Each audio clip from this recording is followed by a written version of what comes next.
મિત્રો આપણે રેડોક્સ પ્રક્રિયા વિશે અભ્યાસ કર્યો। રેડોક્સ પ્રક્રિયા શું છે? તો કે કોઈપણ રાસાયણિક પ્રક્રિયા દરમિયાન ઓક્સિડેશન અને રિડક્શન બંને પ્રક્રિયા એકબીજા સાથે એક સાથે થતી હોય તો તે પ્રક્રિયાને રેડોક્સ પ્રક્રિયા કહેવાય। મિત્રો તમે 8મા 9મા ધોરણમાં રાસાયણિક પ્રક્રિયાના પ્રકાર ભણી ગયા। અહીંયા આપણે રેડોક્સ પ્રક્રિયાના પ્રકાર વિશે અભ્યાસ કરીએ। તો સામાન્ય રીતે રેડોક્સ પ્રક્રિયાના પણ 4 પ્રકાર છે। જોઈએ અહીંયા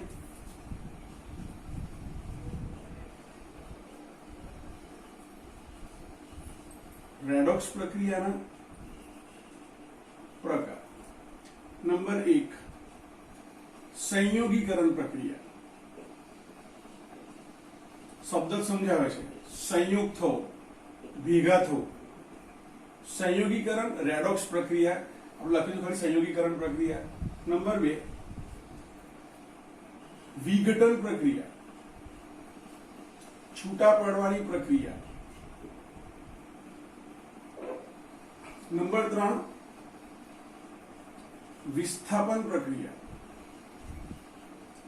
आखू लखाय विस्थापन रेडॉक्स प्रक्रिया पण शॉर्ट में लखीए आपणे विस्थापन प्रक्रिया। અને नंबर 4 विषमीकरण रेडॉक्स प्रक्रिया હું शॉर्ट में લખી છે विषमीकरण प्रक्रिया। तो તમારી एग्जाम में તમને 2 मार्क में प्रश्न पूछाय कि संयोगीकरण रेडॉक्स प्रक्रिया समझाओ अथवा विघटन रेडॉक्स प्रक्रिया समझाओ।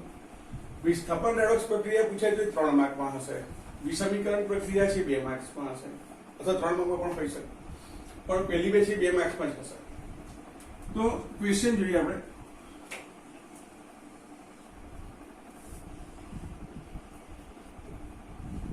संयोगीकरण प्रक्रिया संयोगीकरण रेडॉक्स प्रक्रिया समझाओ। तो आखो प्रश्न देखिए समझाओ। अंग्रेजी में આપણે કહીશું combination redox reaction.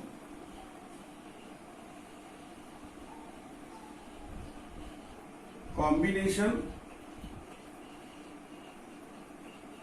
Redox reaction બરાબર છે। તમે જો અહીંયા કોમ્બિનેશન એટલે કમ્બાઈન થવું। તો અહીંયા આપણે જોઈએ વ્યાખ્યા લખતા પહેલા આપણે સમજીએ। આપણે ધારો કે મારી પાસે કોઈ 2 પદાર્થ છે કોઈ 2 પ્રક્રિયક છે A અને B અને એમાંથી કોઈ નવો પદાર્થ C બને છે। આ શું છે પ્રક્રિયક છે અને આ શું છે નિપજ છે। તો વ્યાખ્યા કઈ દબાય તો કે જ્યારે 2 अथवा 2 करता વધારે પ્રક્રિયકો એકબીજા સાથે રાસાયણિક પ્રક્રિયા દરમિયાન સંયોજાતા હોય અને એક જ નવી નિપજ ઉત્પન્ન થતી હોય અને તે દરમિયાન જો રાસાયણિક દરમિયાન જો રેડોક્સ પ્રક્રિયા થતી હોય તો તે પ્રક્રિયાને આપણે શું કહીશું તો કે સંયોગીકરણ પ્રક્રિયા કહીશું। બરાબર છે। વ્યાખ્યા આપણે લખીશું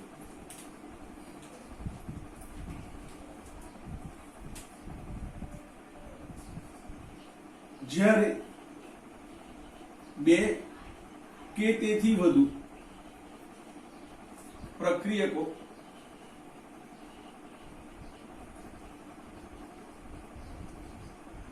એકબીજા સાથે સંયોજાય નવો અથવા નવી એકલ નિપજ નવી एकल निपज उत्पन्न थती होय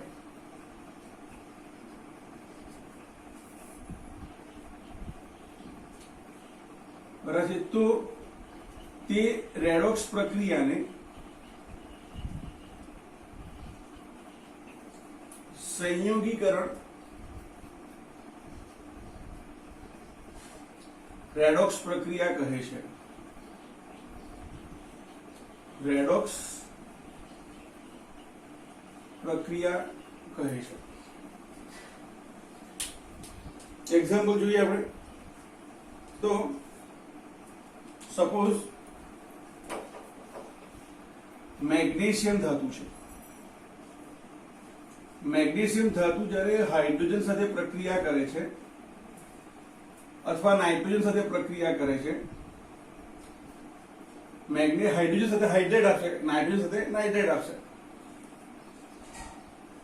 મેગ્નેશિયમ નાઇટ્રાઇડ Mg3N2 પ્રકારનું સંયોજન આપે છે. જો અહીંયા H2 લખીશ તો મેગ્નેશિયમ હાઇડ્રોક્સાઇડ બનશે, MgH2 બનશે. ચલો લખીએ.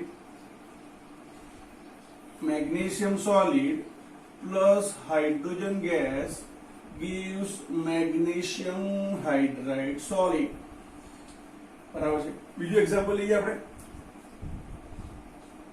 Carbon solid plus O2 gas gives carbon dioxide. તે જ પ્રકારે magnesium solid plus O2 gives magnesium oxide. બરાબર છે.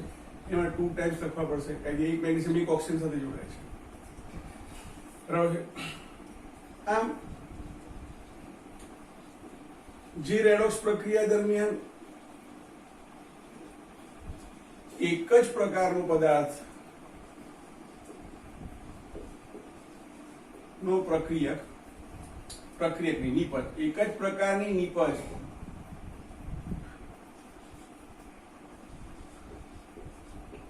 ઉત્પન્ન થતી હોય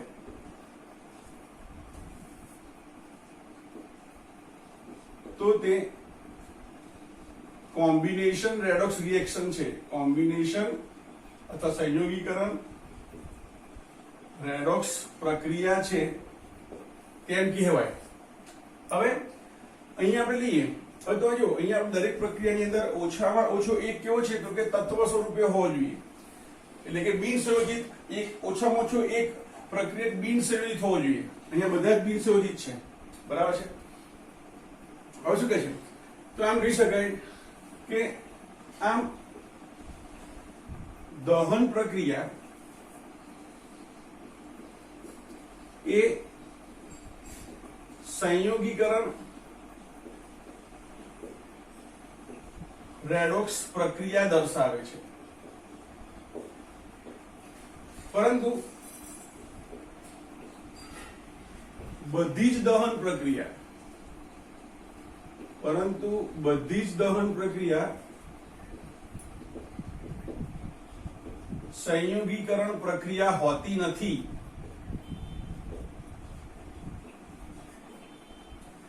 દાખલા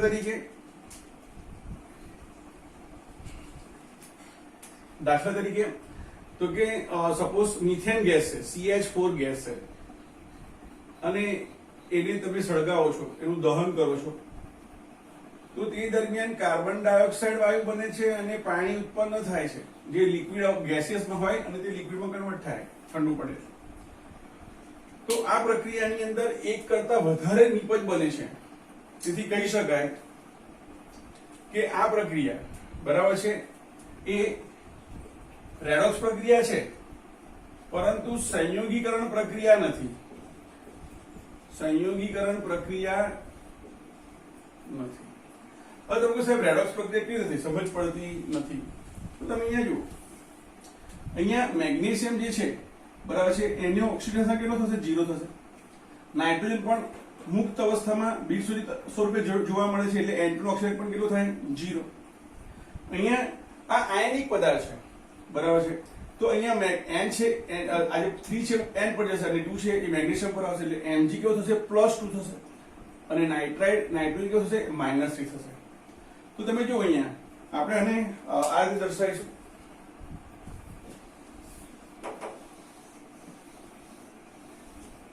તમે જુઓ અહીંયા પ્રક્રિયા દરમિયાન શું થાય છે તો કે પ્રક્રિયા દરમિયાન જે મેગ્નેશિયમ છે બરાબર છે એનો ઓક્સિજન 0 થી +2 થાય છે, એટલે કે ઓક્સિડેશન નંબરમાં 2 નો વધારો થાય છે. એટલે કઈ પ્રક્રિયા થઈ? ઓક્સિડેશન પ્રક્રિયા થઈ. ઓક્સિડેશનમાં વધારો થાય તો ઓક્સિડેશન પ્રક્રિયા કહેવાય. અહીંયા તમે જુઓ અહીંયા નાઇટ્રોજન છે એનો ઓક્સિજન 0 છે, અને અહીંયા નાઇટ્રોજન ઓક્સિજન કેટલો છે તો કે અહીંયા નાઇટ્રોજનનો ઓક્સિડેશન કેટલો છે તો કે ઘટે છે, -1, 0 થી -1 થાય છે. અહીંયા આપણે આવું લખીશું અત્યારે ઓક્સિડેશન આંકમાં વધારો થાય છે માટે ઓક્સિજન પ્રક્રિયા. અહીંયા 0 થી -3 એટલે કે ઓક્સિડેશન નંબરમાં તો કે ઘટાડો થાય છે અને ઘટાડો થાય છે માટે રિડક્શન પ્રક્રિયા છે. આમ રેડોક્સ પ્રક્રિયાની અંદર ઓક્સિડેશનની પ્રક્રિયા પણ થતી હોય અને રિડક્શનની પ્રક્રિયા થતી હોય. સાથે સાથે તો કે પ્રક્રિયા જોડાઈને એક જ નિપજ બનાવતા હોય તો તેને સંયોગીકરણ પ્રક્રિયા કહીશું આપણે. બરાબર છે.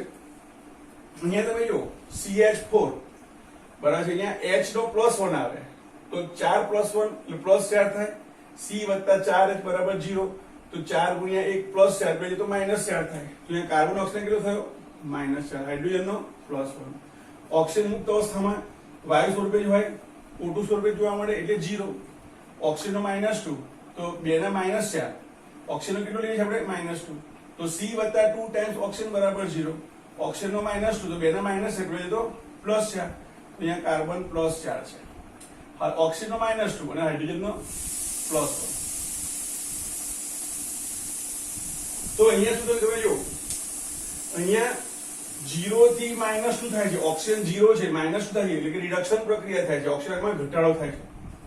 અહીંયા કાર્બન -4 થઈને +4 માં ફેરવાય છે તો ઓક્સિજન વાહકમાં વધારો થાય છે એટલે ઓક્સિજન પ્રક્રિયા છે. અહીંયા રેડોક્સ પ્રક્રિયા થાય છે પરંતુ પ્રક્રિયા દરમિયાન તો કે એક કરતા વધારે નિપજો પ્રાપ્ત થાય છે માટે આપણે તેને સંયોગીકરણ પ્રક્રિયા કહી શકીએ નહીં. પરંતુ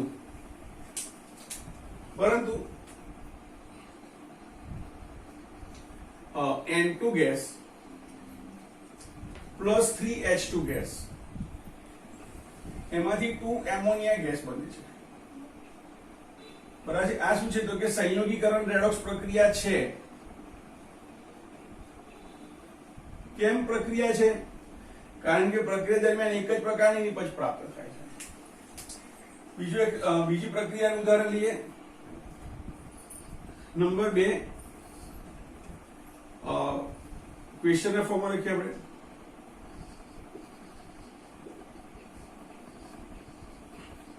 વિઘટન પ્રક્રિયા સમજાવો. વિઘટનને અંગ્રેજીમાં કહીશું ડીકમ્પોઝિશન.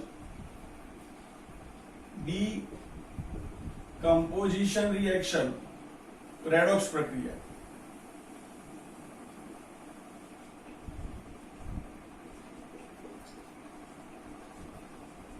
સમજાવો.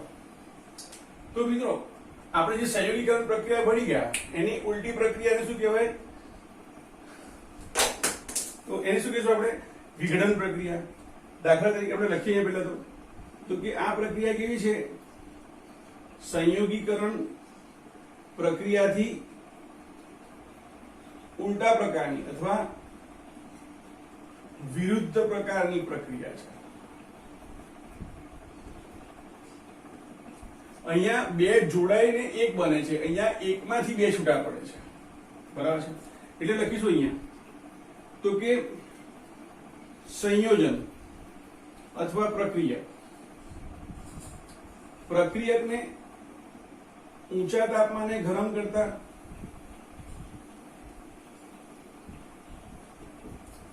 તે બે કે તેથી વધુ નિપજોમાં રૂપાંતરિત થતો હોય છે. સાથે સાથે મિત્રો આ જે નિપજ છે તો કે ઓછામાં ઓછી એક નિપજ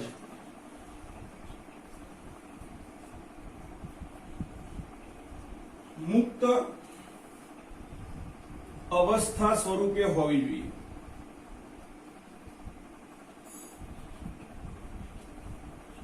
અથવા શું કહેવાય? મુક્ત અવસ્થા ના ખબર પડે તો બિન સંયોજિત સ્વરૂપે હોવી જોઈએ.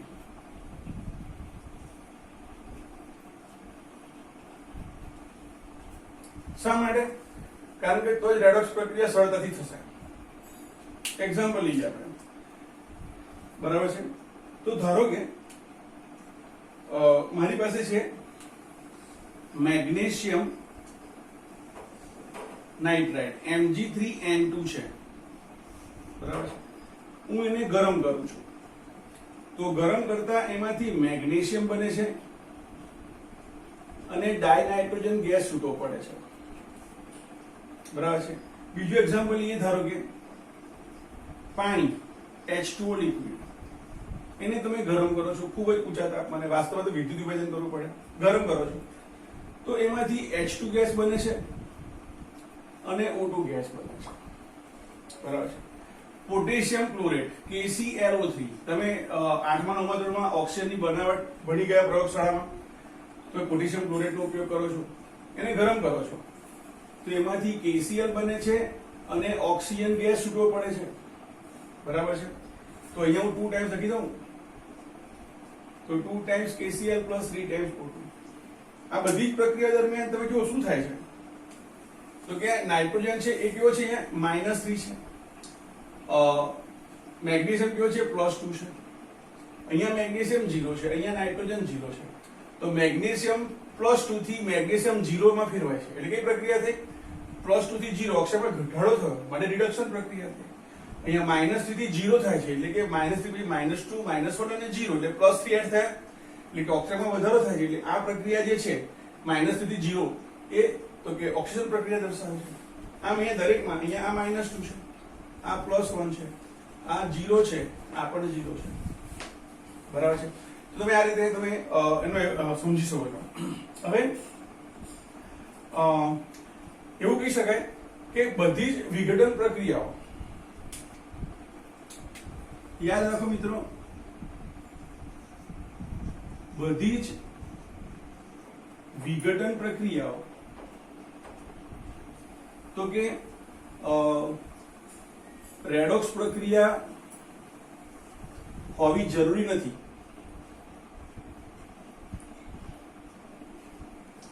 દાખલા તરીકે કેલ્શિયમ કાર્બોનેટનું વિઘટન, તમે જ્યારે કેલ્શિયમ કાર્બોનેટ CaCO3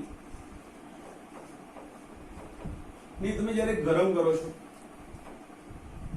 ત્યારે એમાંથી કેલ્શિયમ ઓક્સાઇડ બને છે અને કાર્બન ડાયોક્સાઇડ ગેસ ઉત્પન્ન થાય છે.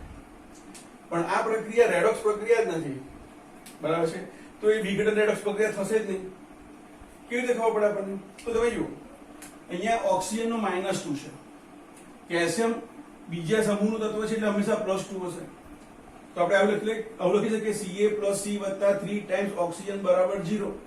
કેલ્શિયમ નો +2, કાર્બન નું શોધવાનું, ઓક્સિજન નો -2, 3 વખત એટલે -100 એના બરાબર 0. તો અહીંયા -100 + 2 એટલે -4 એટલે કે કાર્બન કેટલો થશે, +4 થશે. અહીંયા તો કે ઓક્સિજન -2, કેલ્શિયમ તો કે +2, અહીંયા ઓક્સિજન -2 અને કાર્બન +4.